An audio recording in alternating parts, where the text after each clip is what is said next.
Hello and welcome to the NFL Slate Breakdown, Week 13. I'm Big Italy 42. He is Denny Carter at CD Carter 13.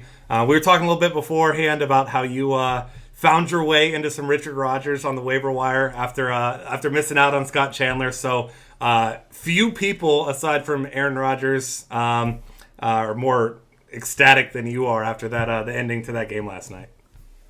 Yeah, I mean, I like you said, I was forced into playing Richard Rodgers in this one league, and it worked out okay.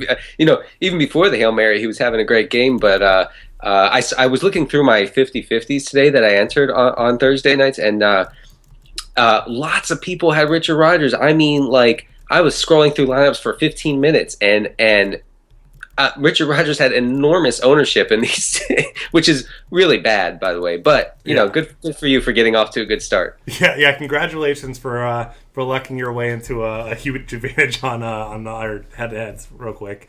But I mean, that was really one of the better tight end performances we've seen all season. And early in the game, it seemed like Rodgers was the only one that could get open. And it's crazy how much that Detroit defense has changed from early in the season, where it was almost laughable how easily Darius Slay and company were getting burned, and then now all of a sudden you saw every play. I mean, Rodgers had no one down the field, so it was a ridiculous play. But you feel bad for the Lions, but I don't know how many more times we got to feel bad for the Lions before we realize, like, it's just going to happen. Next time, you just be the guy that tweets it out and says, guess what, going to be a Hail Mary to win, because then you could be the guy that was right, because it's going to happen again. Yeah, oh yeah, no, it's like a certainty at this point. Oh yeah, absolutely crazy. But moving on to Sunday, we got the Bears and the 49ers first up, 43-point total here.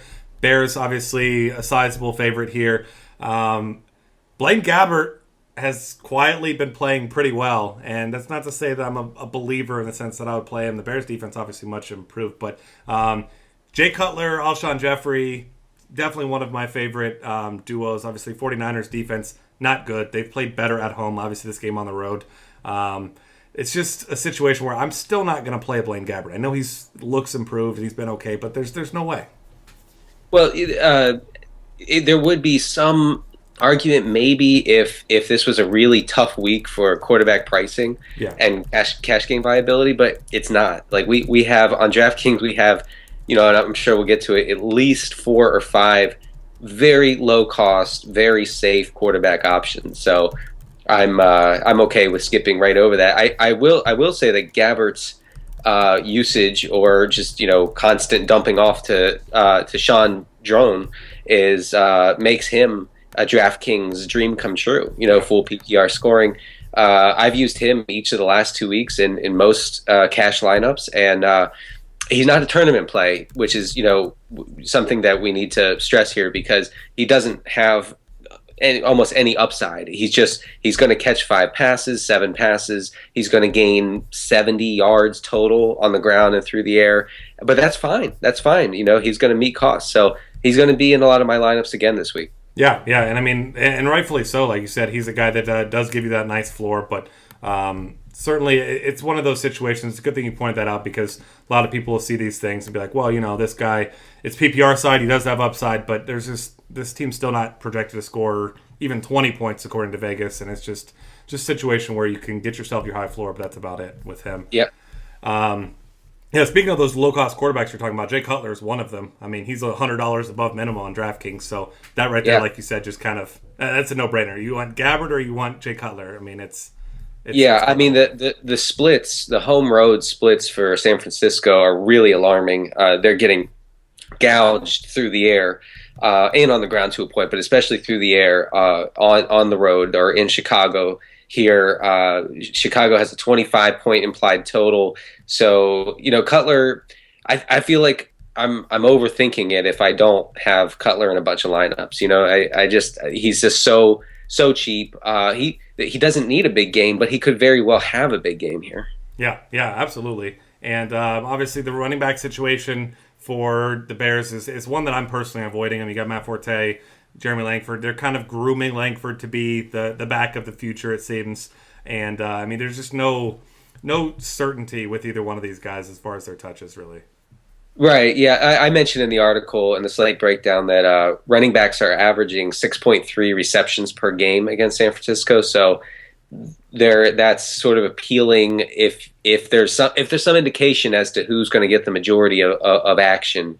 I think that that either Forte or Langford becomes really appealing in that circumstance, but I expect not to have much clarity. Yeah, exactly. Next up, another low total, Bills and the Texans, and Brian Hoyer last week. He was great. I don't fault him. That was the defense was just so good that Brian Hoyer didn't need to be the GOAT to get it done. And I mean, you see the total of this one, 41.5 points, like you mentioned here. You say in the article, big red fade. And as much as I love Brian Hoyer, even I'm not stubborn enough to play Brian Hoyer here. It's just there's no reason to go that route here. But there are some viable players here. I love LeSean McCoy. I know you like him as well. You mentioned here in the article, nice floor. And this is the type of production we expected from him at the beginning of the season that wasn't there. But now he's consistently the guy, and he's making big plays. Yeah, and Carlos Williams is banged up.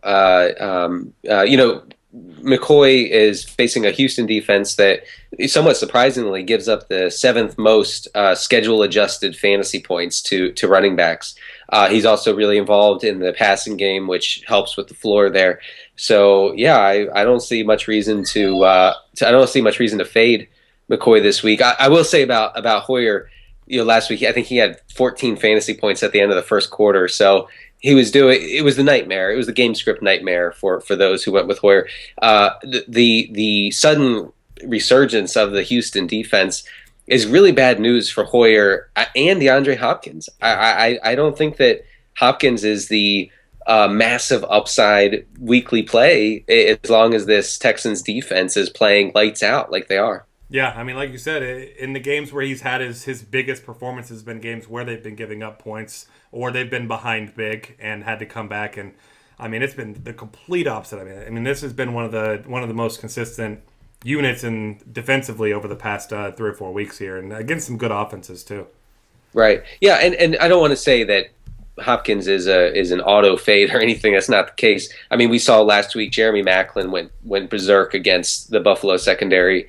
The Buffalo secondary is really not good, and they've given up quite a few big performances to number 1 receivers this season. So I think that Hopkins it just deserves some consideration when you're deciding between Julio and Hopkins and OBJ. Just take that into account that the Texans defense really limits him because he was thriving on volume, and he might not have that going forward. Yeah, I completely agree with you there. As much as it pains me to say it.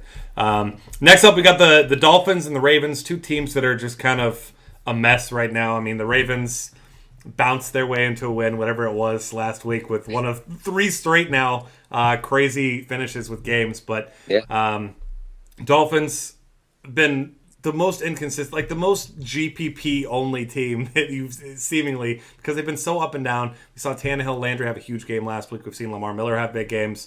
We've seen the defense at times play well, but now they take away from the Browns. Now they're the worst team in the league against the run as far as yardage goes. The Ravens secondary's been terrible. They got Matt Schaub under center and a bunch of secondary players. So who are your main targets in this one? Are you going the Tannehill Landry way? Yes. Tannehill, maybe not so much. I really do like Landry here. His matchup is pretty prime. I mean, last week he looked like a monster against really bad competition. That's the thing. Landry really does well against bad secondaries. You can say that about a lot of guys, but he does particularly well. So last week without Revis, they played the Jets, correct? Yes. Yeah. So without Revis out there, he really went to town. I expect him to do the same, and he's just such a PPR juggernaut, right now, that he doesn't really have to go for like 150 yards to be a great play, because he could catch 10 passes for 80 yards or something and a touchdown. He's the fourth most targeted red zone receiver in the league this year, which is useful information if you're looking for touchdown upside on FanDuel especially. On the Ravens side, I actually was really hopeful about Kamara Aiken being able to maintain some fantasy relevance with Schaub under center for Baltimore last week. He scored, I think, 18 PPR points against Cleveland. I'm not expecting that week in and week out, but he's priced as wide receiver 31 on DraftKings. He's a nice punt play against a really awful Miami secondary. Yeah. I mean, he's a nice, like you said, DraftKings there. I mean, his price is really enticing there as a nice high floor guy. Last week, Buck Allen was a guy that kind of disappointed everyone. It wasn't necessarily his fault. He was efficient when he got carries, just didn't get quite the workload that we wanted. So obviously, there's the thinking. Dolphins now terrible against the run. Defense been terrible a lot of times. So what's your I guess not ownership percentage, but how much Buck Allen are you going to have? I'm going to have a good amount of Buck Allen. The Dolphins have given up more than 100 rushing yards 7 times this year. That's among the top 3 or 4 most in the league. Buck Allen saw pretty good volume. I was a little disturbed by was Terrence West getting some pretty decent run against Cleveland. Maybe that was it was a revenge narrative situation there. I don't know, but any running back in a Mark Trestman system like Buck Allen is bound to see pretty good screen game involvement, and I would expect that here. The Ravens seem pretty intent on keeping Schaub with safe throws, except for the one he threw pick for a touchdown. Yeah. I think that Buck Allen is a fine play, especially because his price was locked before, for Monday, because he played on Monday night. So he's way down there in pricing on both sites, and I'm very much into him. Yeah, and that's a really good point about the price locking there on Monday night. So a discount for at least one more week with Buck Allen. So another great matchup for him. Vikings and the Seahawks, yet another low total here, 41.5 points. Vikings, the smallest of favorites here, and this is a situation where we got Teddy Bridgewater, who's never really DFS relevant. We got Russell Wilson, who's one of the hottest quarterbacks in the league, but you got Jimmy Graham gone. Obviously, Marshawn Lynch not playing, but he really wasn't playing particularly well anyway. Thomas Rawls, but now Russell Wilson missing some key pieces, facing a really tough Minnesota team. Obviously, Vegas doesn't expect much in this one. Tend to think there's going to be a lot of people chasing the points, and maybe in a GPP for me, but certainly not Russell Wilson in cash games for me. Yeah, I think that we are going to see a lot of point chasing because Wilson had such a big performance last week. I think he was tops in quarterback scoring. Yep. People throughout the season, just anecdotally on Twitter, people seem thirsty for Russell Wilson to return to that sort of domination that we saw for large stretches of 2014. And you're right. I'm not touching him in cash. Vikings games in general are just unappealing to me fantasy wise. It just generally, it's such a good defense. It's such a vanilla offense that they run. They try to grind out the clock. They're pretty good against the run. They're very good against the pass. So I won't have much action here. The one guy that piques my interest is Kyle Rudolph. He has 19 targets over the past 2 weeks. The Seahawks, it's no secret, the Seahawks struggle against tight ends. I mean, Heath Miller had 5 catches in the first quarter last week before exiting, which may or may not have killed me in some games. But yeah. So I mean, Rudolph has a lot of touchdown potential here. He has a lot of PPR potential as a guy who's just gonna catch a bunch of short ones over the middle. So I think that he deserves your cash game attention. Okay. One more guy I got to ask you about. I know you already pretty much said that Rudolph's the only guy you're really interested in here, but Adrian Peterson still been the best running back this year. Obviously, it's not an ideal matchup, but I'm personally of the belief that this is a good Seattle defense, no longer a great one. I'd much rather target a running back against them than I would a wide receiver, but also last week we saw wide receivers going wild as well. So say you have 100 lineups, how many Adrian Peterson shares do you have? That's a good question. Maybe 10. I don't got you. But like I said in the article, I have missed on his biggest games almost every time. The one I got was against Detroit, one of his big ones against Detroit, and that was it. But I've missed on him a lot. He has done fairly well in bad matchups, and this is one. So maybe he's beyond matchup. Maybe he's matchup proof. But I see so many low cost or mid cost running back options that I like better, that I don't feel the need to put so much investment into AP at that price. Yeah, and I'm with you in both those regards. I mean, I still will have some shares of AP, but I also am the guy who, if I roster him, it's about a foregone conclusion that he's going to go 18 carries, 61 yards, no touchdowns, and just crush my my team there. Next up, the Giants and the Jets here.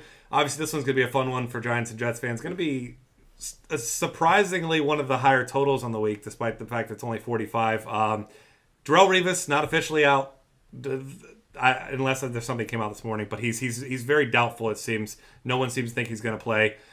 Odell Beckham, I don't want to get make people mad on Twitter and say that he's a god among men, because someone's going to be offended by that. But the guy is just absolutely incredible. The catch last week, all of the catches. I mean, now you're likely going to have him without Darrelle Revis. I mean, I would have played him some with Darrelle Revis. Yeah. And now, I mean, it's hard for me to not just lock Odell Beckham into most of my lineups this week. Well, look at this coverage unit for the Jets has been pretty weak of late, and that has a lot to do with Revis's health. Cromartie is pretty much a target now for teams. Their safety play has been really questionable, as we saw last week. While the Dolphins, went to the air mostly in garbage time. But yeah, I mean, Beckham is just an unavoidable play, I think, this week. And I like this game to be really high scoring. I was surprised to see a 45-point total, because we're talking about the Giants defense, which is garbage, and the Jets defense, which has for the past 2 or 3 weeks been garbage. So I like this to go well over the total, and therefore I like some correlation stacks in this one, including like Fitzpatrick and OBJ, for instance, is a favorite of mine. So I like this game a lot. Yeah, it's hard not to be on board with that as well. And Ryan Fitzpatrick trimmed down the beard, and then just had one of his I don't want to say vintage. There's not a lot of vintage Fitzpatrick, but one of the better performances of his career last week. And I mean, Decker and Marshall, one of the more formidable duos at wide receiver, really, for any team now. So I will definitely have myself some stacks in this game. Yeah. I mean, I don't think it's too much to put to have like Fitzpatrick, Decker, and OBJ in this game. I like Decker, considering price and who will be covering him. He's mainly the slot guy for the Jets, and the Giants have been destroyed by slot guys recently. So I do like him a little more than Marshall, but yeah, I'm going to have a considerable exposure to this game. So when it's 6-6 at halftime, think of me, okay? Yeah, like the Steelers Bengals a few weeks ago. Yeah. With that, where I'm just looking at all my teams and I'm saying, well, maybe the stats haven't refreshed, but knowing full well that the game is just one of those surprise defensive battles. But yeah. I'll be more stunned if this one turns into that. We've seen Bengals Steelers do that before. I just don't see it there. I mean, first of all, just forget. Maybe the Jets' defense is not horrible, but the Giants' defense is really bad. Yeah, so very, very bad. It's gonna be a very fun one to watch. If you don't have, if you're not one of those fans of one team, you're just picking one game to watch. That's the game that I'm watching at 1:00. Sure. Rams Cardinals, probably not the game I'll be watching at 1:00. 43-point total here. Cardinals right around a touchdown favorite here, and you mentioned here Carson Palmer had the most passing yards anyone's had against the Rams this year. This Rams defense, though, front seven, good. Secondary hasn't been great. Last week we saw them give up quite a bit of production to the Bengals. But David Johnson here, he's the Charkandrick West from a few weeks ago of this week. He's going to be a guy that everyone has. And it's not the best matchup, but he's a guy that he's a big play threat. He gets involved in the passing game. And, I mean, just by default, I mean, he's going to see a ton of volume as everyone in front of him kind of falling. Yeah, he's priced as RB52 on DraftKings, so he just, again, a guy who he doesn't need 100 yards and a touchdown to meet cost here. He's been good in the passing game, which may be surprising because he doesn't really fit the mold of the typical a stellar running back catching passes out of the backfield. But, he is slated to get a lot of action. And Bruce Arians has lied before about his running back preference. Yeah. So, maybe prepare yourself emotionally for Stephen Taylor to get 18 carries here. But no, seriously, all the information we have to go on says that Johnson is going to get a good workload, and so just plug him in and forget it. Yeah, and you figure in cash games, his ownership will be so high and his price is so low that even if something like that does happen, it's not going to kill you. It's going to kill everyone equally, except for the people that faded him because they're fools. I mean, it's going to be his ownership in Thursday games. I think is like 60%. So just know that and just plug him in. That's what I said. Yeah, I mean, there's a 100% chance he outscores Eddie Lacy also. So just in case you were wondering, Eddie Lacy once again dead to everyone.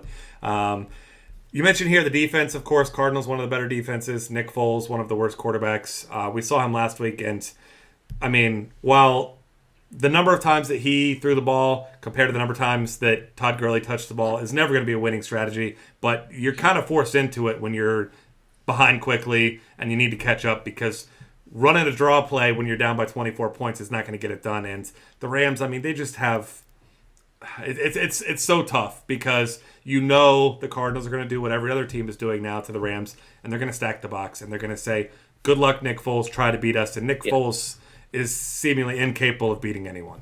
Yeah, the Gurley thing was fun while it lasted, but teams are, I mean, they're putting 8 and 9 guys at the line of scrimmage, and Gurley is definitely a great talent, and he'll probably be very good someday.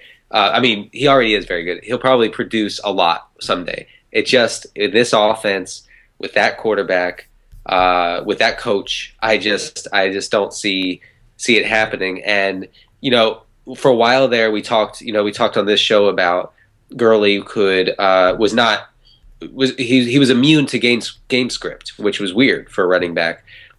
That's just not the case anymore, because they're getting down by so much. We saw last week, and which is why I like the Cardinals. I mean, the Cardinals, they're second in the league in interceptions. They're very aggressive in the secondary. Foles is a disaster. So the Cardinals are probably the safest play if you're looking for just a really safe floor at defense this week. Yeah, and I mean, we saw with the Bengals last week. They gave you that safe floor, and they waited for Nick Foles to make that just inexcusable decision for a quick pick six. And I mean, certainly wouldn't be surprised to see more of that this week with the Cardinals. Yeah, absolutely. Next up, Titans and the Jags. Somehow two teams that I guess are technically still in the playoff hunt, just because this division is so bad. Titans a small favorite here, and you mentioned here Blake Bortles last week. If you watched the game, I mean, I can't imagine being a Jaguars fan, because Blake Bortles, if you close your eyes, don't watch the games, and you look at the fantasy score later, he's the type of quarterback you like to play, at least in your tournaments. But if you watched him play, I mean, we're talking twice last week. He threw the ball past the line of scrimmage, and we're not talking about maybe his foot or his arm still behind the line. We're talking about he ran past the line of scrimmage and then threw the ball. We're talking 3 to 4 yards. I mean, two of the dumbest mistakes I've ever seen this isn't a rookie quarterback. I mean, he's been around a couple of years, and I don't know what the deal was, but I mean, this guy just makes horrible decisions. Yeah, I mean, it was like, it was a situation where you're thinking, are they going to check him for a concussion? It was like when Dan Orlovsky started running in the back of the end zone and ran out of bounds by 10 feet and still kept playing. It was that sort of play. It looked to me like a flag football game, honestly, where like the quarterback, he plays once a week, so he doesn't really, he has no like feel for the game. He has no awareness. He's running 5 yards past the line of scrimmage and throwing it. It was ridiculous, and it was like a backhanded shovel. Once, which was amazing. Yeah, I mean, it was you see Ben Roethlisberger self-reported a concussion. I mean, maybe Blake Bortles was just so concussed he couldn't even self-report his own name. But, I mean, he looked like he had too many Bloody Marys at Sunday brunch that morning, because it was – I laughed out loud the second time. The first time it was like, wow, that's a dumb decision. Maybe it was bad awareness. But the second time, my God. Either way, it was the comedy of the week, aside, at least until this week when we see the Lions in the fourth quarter. But that's the thing is that when he's not chasing from behind, his game splits are really bad. In games that are really like neutral game script wise, he doesn't produce even like a low floor. I mean, like a decent floor cash game quarterback. So, like I said in the article, I'm off of him. Look, he could go for 20 fantasy points because the Jaguars could be down by 17 points in the fourth quarter, or whatever. But I don't think we should rely on that. That's what my point was. Yeah, exactly. He's inefficient, makes bad decisions. We could go on all day about Blake Bortles and his decision making. The play calling also. That's another good thing for Bortles is, the Jags looked like they had zero desire to run in the red zone. So at least Bortles is going to be chucking it into the end zone once he gets there. But you got to kind of close your eyes, and then even when you hear a touchdown, you wait for the flag to see if he was behind the line.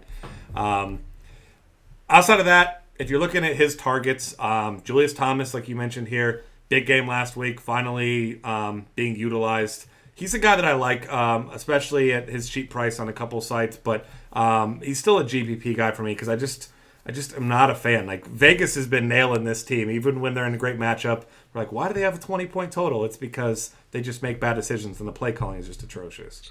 Yeah. Thomas, he's an okay guy for me. I don't have him in any lineups right now. Obviously, as I'm sure people know, Delaney Walker has an incredibly favorable matchup. He roasted this team a couple weeks ago in Jacksonville. The Jaguars give up 16.7 adjusted fantasy points to tight ends. So, I have Walker in a ton of cash lineups that started on Thursday. Him and Kelsey, to me, are like the only game in town tight end wise this week. So, make sure you get some exposure to him. Oh yeah, it's likely that Delaney Walker will be my cash game tight end as well. He's just so consistent. And moving on next to the Tampa Bay Buccaneers and Atlanta Falcons. Falcons are the ultimate Jekyll and Hyde team. First couple weeks, everyone said, my God, look at the Falcons. They're undefeated. They look so good. And since then, it's been, what the hell happened to the Falcons, and were they ever actually any good? Because they've looked terrible. Matt Ryan has gone from, playable to what the hell is he thinking? And, there's a 0% chance I'll have any Matt Ryan anytime soon. Yeah, no, I can't stomach right. And in hindsight, I was talking to Rich Rebar, who writes for Roto World and the Fake Football, and I had quite a bit of Julio last week, which killed me. Me too. And he said, I couldn't go with Julio because I hated Ryan so much against the Vikings, and I did too. And in hindsight, that should definitely play a factor. If you think a quarterback is going to tank like Ryan did against the Vikings, then his receivers can't survive that, and even if it's someone great like Julio Jones. So, yeah, I think Julio's a better play this week. Let's just say that. But Ryan is a debacle right now, and I wouldn't blame people for, running out the Tampa defense. They're at home. Falcons are giving up a pretty good amount to opposing defenses, so go ahead if you really think Ryan is bad, which I think he is right now. Yeah. He's one of those guys on that short list that doesn't actually exist, but I could certainly write a list of guys that it's just you can take those guys out of the player pool. I'm not even considering them. A guy that I know you're definitely considering, I certainly am as well. Doug Martin, kind of the guy that disappeared here for a year and a half or so after a great rookie year, but he's been tremendous over the past few months here. Had that one huge game where Jameis Winston gave all the touchdowns to everyone else after he did all the work. But he's getting volume. He's getting looks in the red zone. He's even getting a couple looks in the passing game, which was something that he wasn't getting before. So he's got to be one of the top running back options when you factor in price this week. Oh yeah, especially DraftKings. So very, very cheap considering his floor and ceiling here. The Falcons, I mentioned in the Slate breakdown, have given up 87 catches to opposing running backs this year. That leads the league by a long shot. It's not close. And so, like you said, Martin is getting some passing game action, which is nice. Charles Sims, you still gets the majority of it, but we'll take a few catches from Martin here. And you mentioned this. This guy Martin, he's due for some touchdown regression. He's running wild every week. He's ripping off 30-yard runs, 50-yard runs. He's not getting in the end zone. He has an enormous number of yards, an enormous number of carries. Very few. I forget how many touchdowns he has. Maybe 3 or 4 this season. So I think that regression will catch up. Maybe this week, maybe next, but I like him a lot here. Yeah, I'm a huge fan there as well. Real quick, Devonta Freeman. Obviously, Tevin Coleman started for him last week with a concussion. He's supposed to be back this week. I don't know if they officially have him as active, but I think he's cleared concussion protocol. Should be back.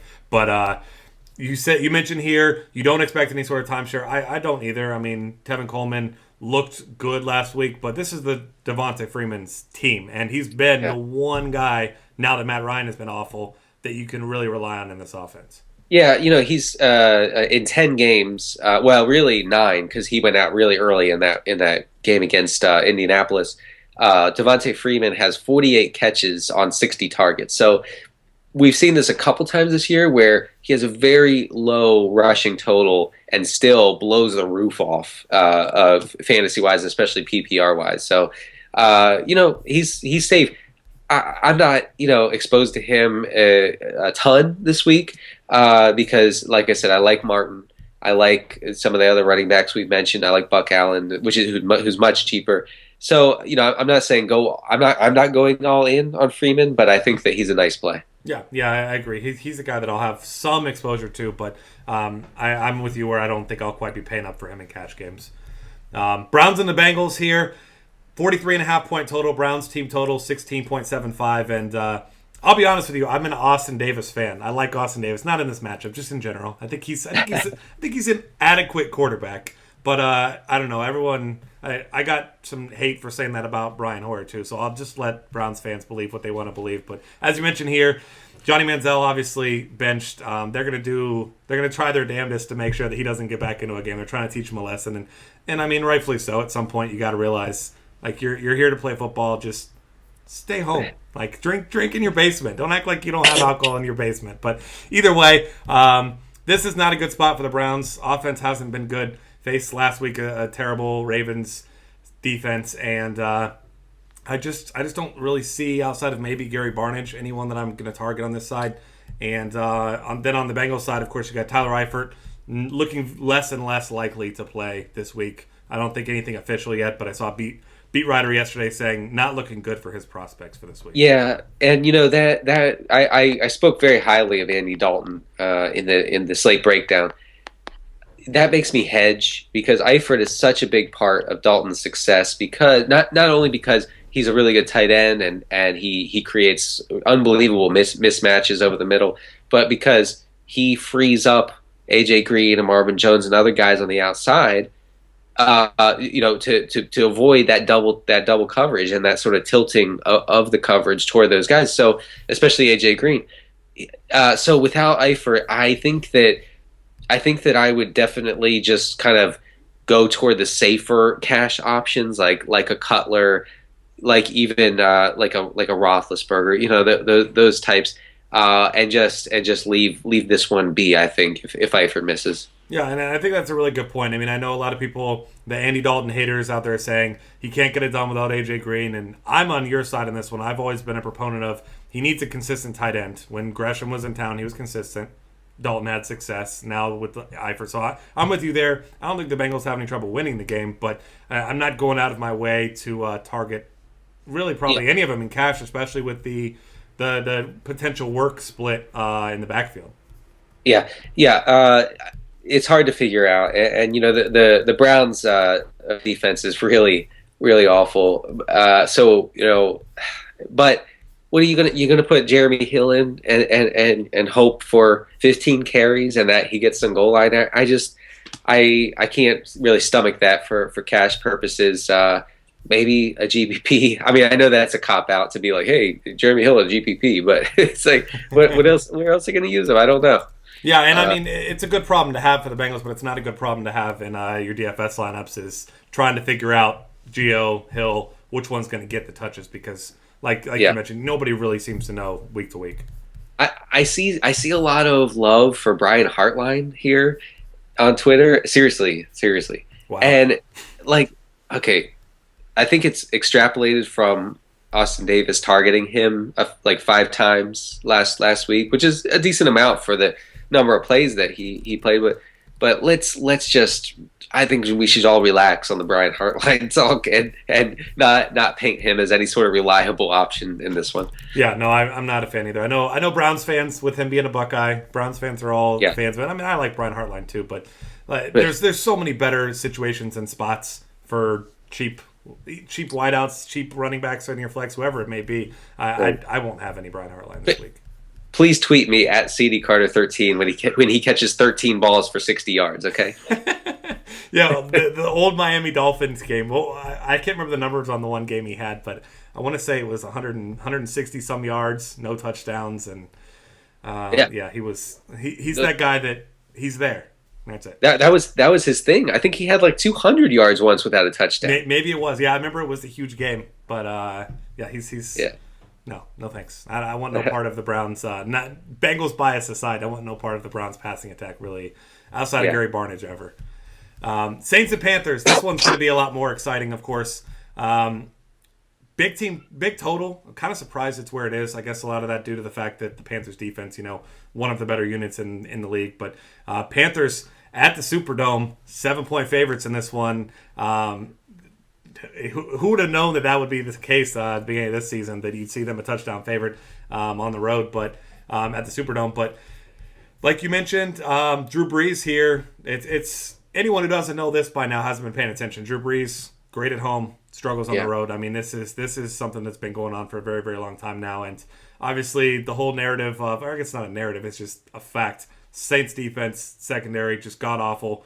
Cam Newton, the guy that everybody loves anyway. Some people love to hate on him. I don't know why. But either way, the Saints defense is terrible. Olsen, Newton, Jonathan Stewart. I mean, you got another guy in here also that you're mentioning. I mean, I'll have quite a few Carolina Panthers this week. Yeah, I think the other guy, it might make you vomit a little bit. Ted Ginn is who I mentioned. And I know you're not a Ted Ginn guy, but who is a Ted Ginn guy is my question. He's going against Brandon Browner, who is really bad and has, like I said in the article, has struggled against guys who run really really fast in a straight line. Like Ginn. So that's sort of my GPP throw-in for this game. But yeah, I mean, you could stock up on Panthers. You can get their defense. I don't see much downside here. I mean, the Saints are a wreck. So I don't want any Breeze. No, thank you. Really, even at home, I just feel like there are, like I said, 4 or 5 guys I'm targeting for cash games.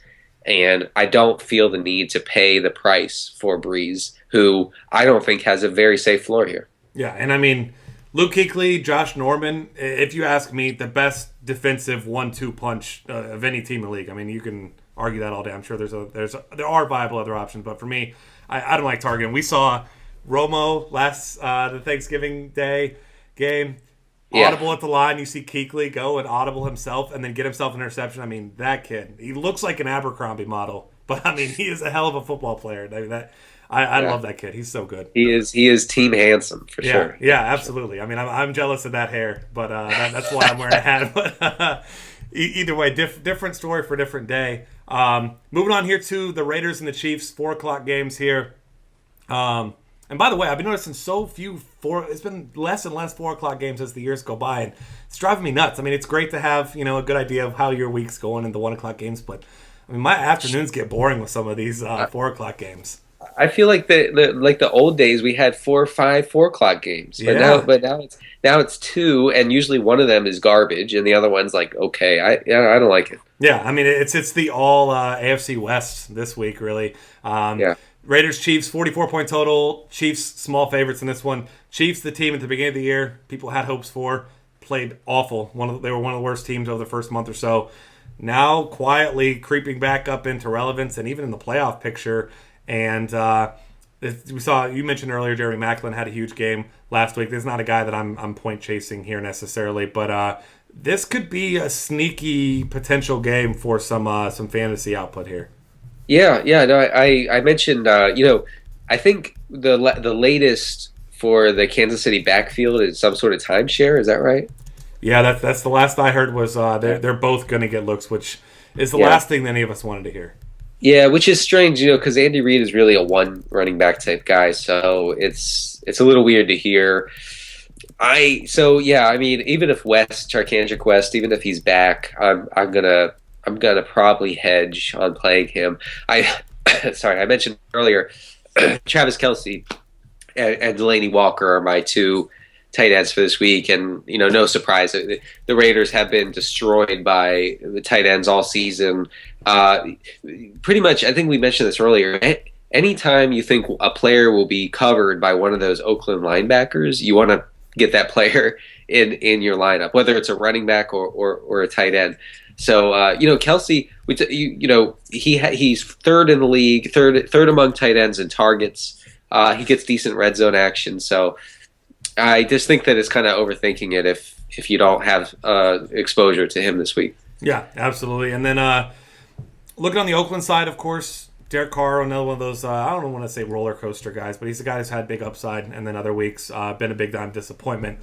As soon as people start trusting in cash games, that's when he goes down the drain, seemingly. But then looking on this side, obviously we've got Amari Cooper, Michael Crabtree. Seth Roberts had a big game. I'm certainly not chasing that. He's the ultimate GPP single bullet type of guy. But if you got to go Cooper or Crabtree, are you going cheaper with Crabtree, or are you going upside with Cooper?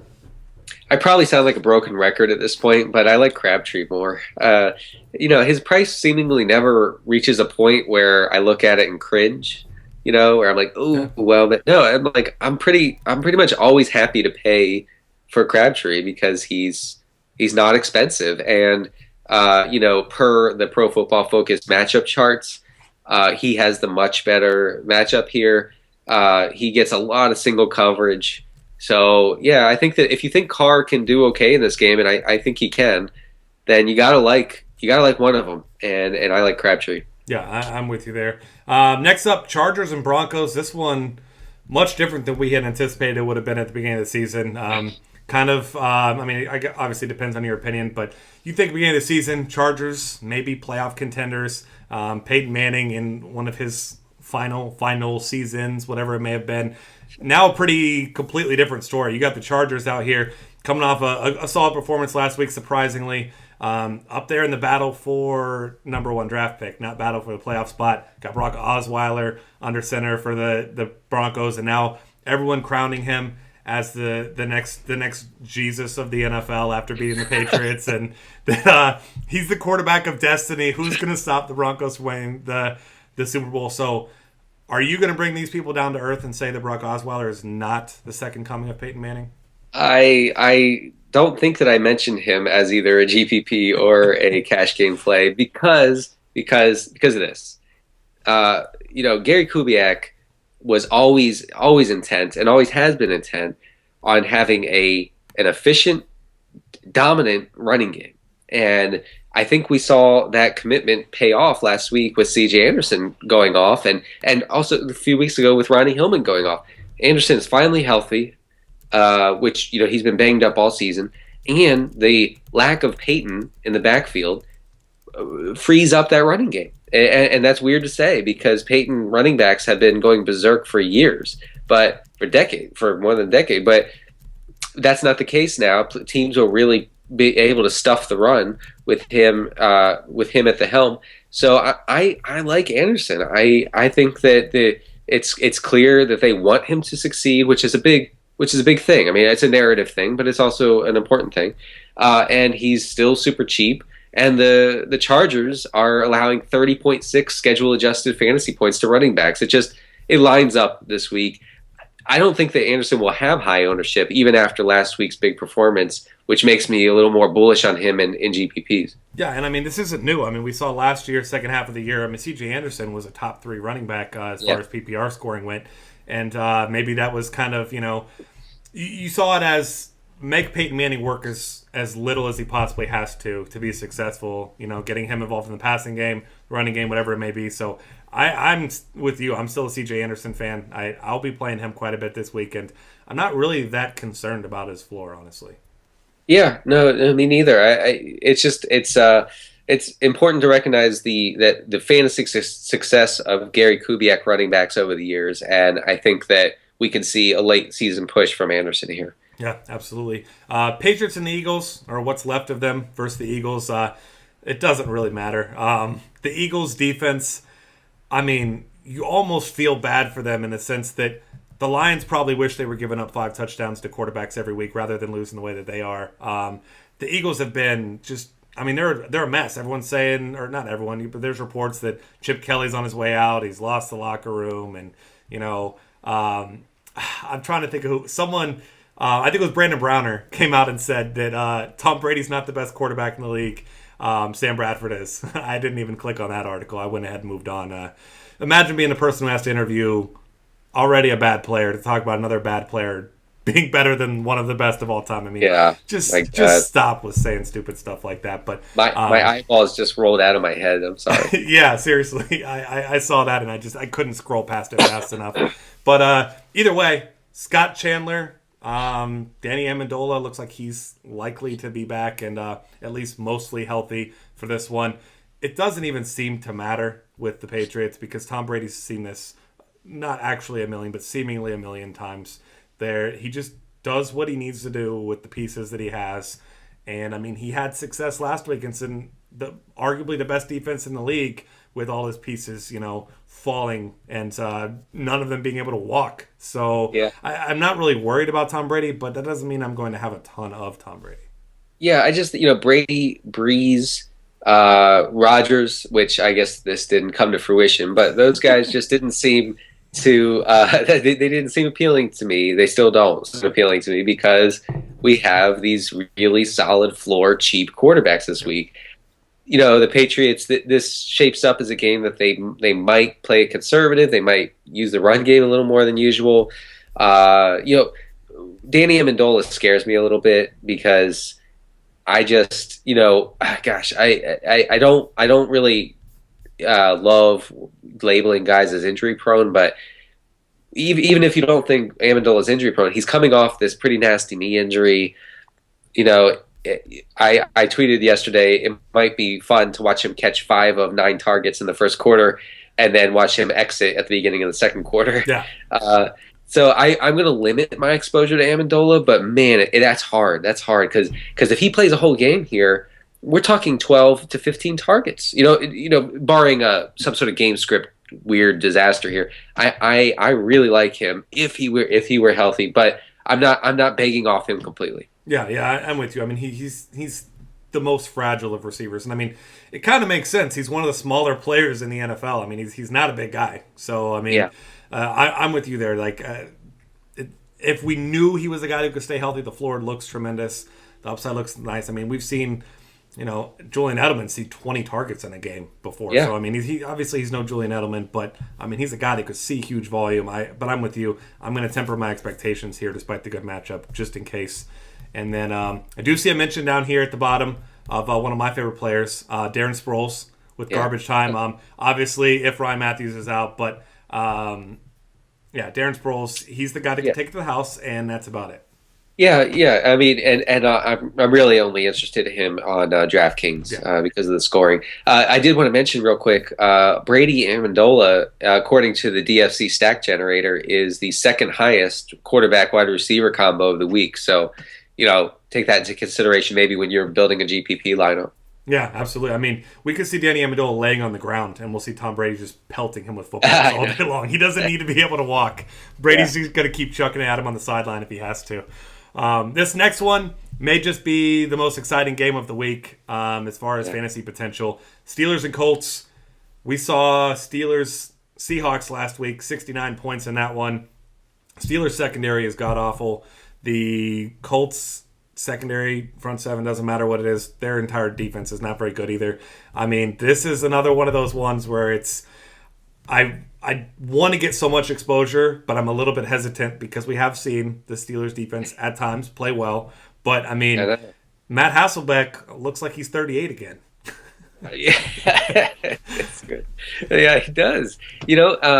He has not been bad, really. I mean, floor-wise, he's not been bad. And I mentioned on Twitter yesterday, I kind of I'm getting warmed up to the idea of, as far as GPPs go, of getting some Hasselbeck along with Steelers parts, because I think when the Steelers offense is clicking, you saw last week, no one can stop them. Okay, no one, because they have, if Antonio Brown's not dominating, then Martavis Bryant is. D'Angelo Williams has new life in a really good offensive scheme. They use their tight ends well when they need to. So I just Roethlisberger seems to be just absolutely plugged in with how the offense is supposed to work. This Colts defense doesn't scare anybody. So I think I'm going to have a lot of exposure to this game.